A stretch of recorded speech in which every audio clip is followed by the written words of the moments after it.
नमस्कार, आप लोग देख रहे हैं दैनिक स्टेट समाचार। मैं आपके साथ साक्षी साहनी।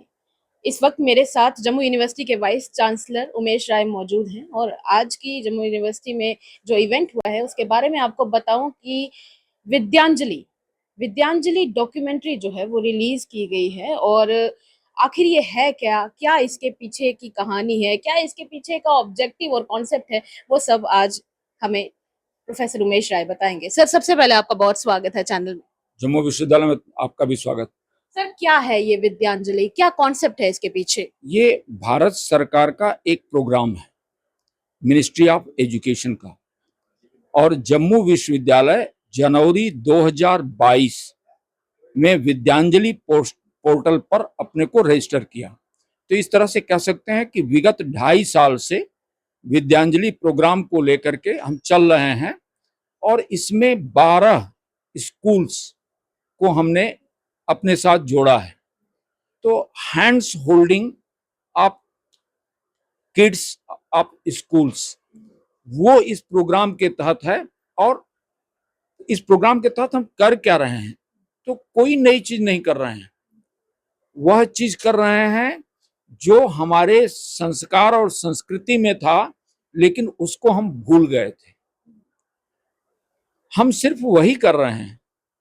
पहली चीज कि बच्चे को चाहिए क्या, तो उसका बचपन। हम जो शिक्षा का माध्यम एडॉप्ट किए, पहला काम किए कि उसका बचपन छीन लिए। उसका बचपन फिर से उसके चेहरे पर दिखाई पड़े, वह चहचहाट दिखाई पड़े, वह हंसी दिखाई पड़े। पहला काम तो यह है विद्यांजलि का।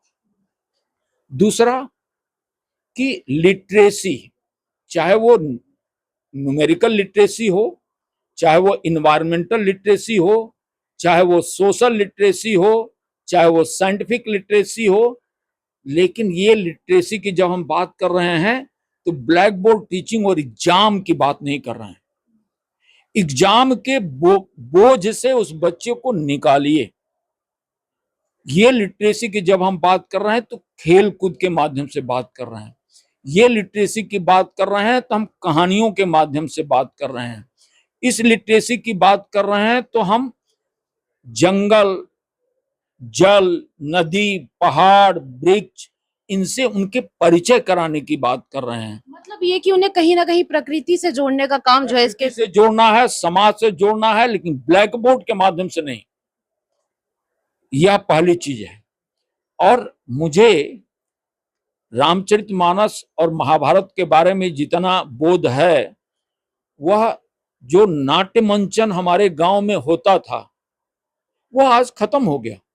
उस नाट्य मंचन के माध्यम से, या मेरे ग्रैंडफादर मेरे साथ, मैं उन्हीं के साथ स्कूल जाता था, वो हेडमास्टर थे, उन्हीं के साथ आता था, उन्हीं के साथ सोता था, उन्हीं के साथ खाता था।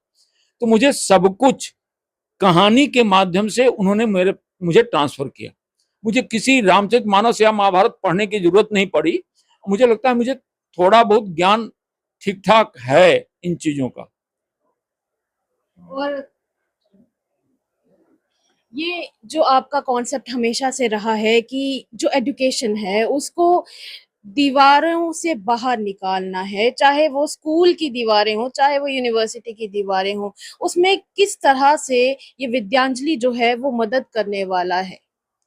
आप खुद अपने आप में एक एग्जाम्पल हो।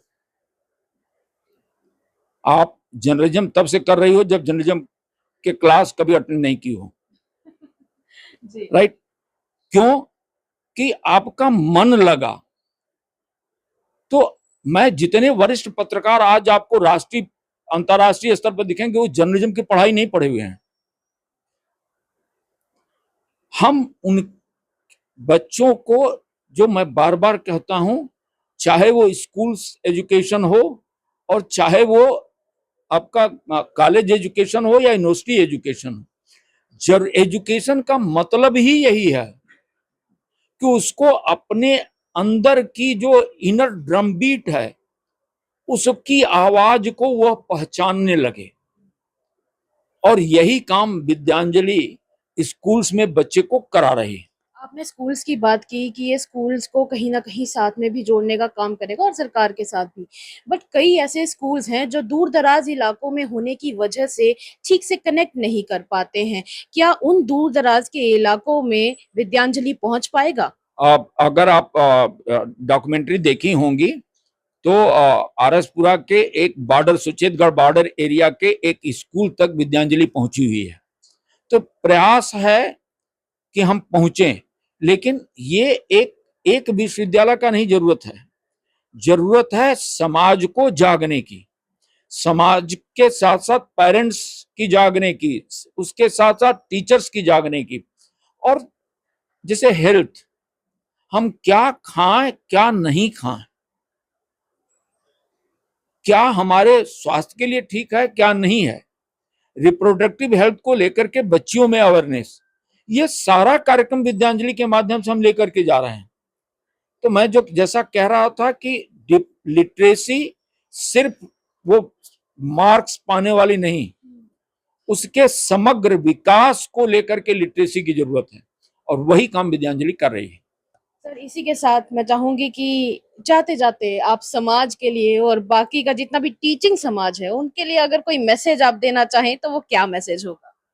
बस एक चीज, ये जो एग्जामिनेशन का बोझ है, इस बोझ से बच्चे को मुक्त कराना है, उसको एक सुपीरियरिटी और इंफीरियरिटी कॉम्प्लेक्स से बाहर निकालना है। हर बच्चे में पोटेंशियल है, शिक्षा उस बच्चे को अपनी पोटेंशियल पहचानने की माध्यम है, उससे उसका परिचय कराए। और मुझे लगता है यही सही माने में भारत को एक उच्च शिखर पर लेके जाएगा। एक विकसित भारत की कल्पना जो हम 2047 में हमारे भारत के माननीय प्रधानमंत्री श्री नरेंद्र भाई मोदी जी ने किया है, और उसको लेकर के हमारे ऑनरेबल लेफ्टिनेंट गवर्नर साहब भी लगातार प्रयास कर रहे हैं, विश्वविद्यालयों को भरपूर सपोर्ट दे रहे हैं। मुझे लगता है कि भारत उसका तरफ बढ़ चुका है, और वो सपना जो हम देख रहे हैं उस लगता है साकार होगा। तो जो 2047 को लेकर हम लोग विकसित भारत का सपना देख रहे हैं वो जल्द ही पूरा होगा। ये थे मेरे साथ जम्मू यूनिवर्सिटी के वाइस चांसलर उमेश राय। फिलहाल आप इसके बारे में क्या सोचते हैं जरूर कमेंट करके बताइएगा। वीडियो को ज्यादा से ज्यादा लाइक एंड शेयर कीजिए। तब तक के लिए मुझे और मेरे सहयोगी अरुण को दीजिए इजाजत। नमस्कार।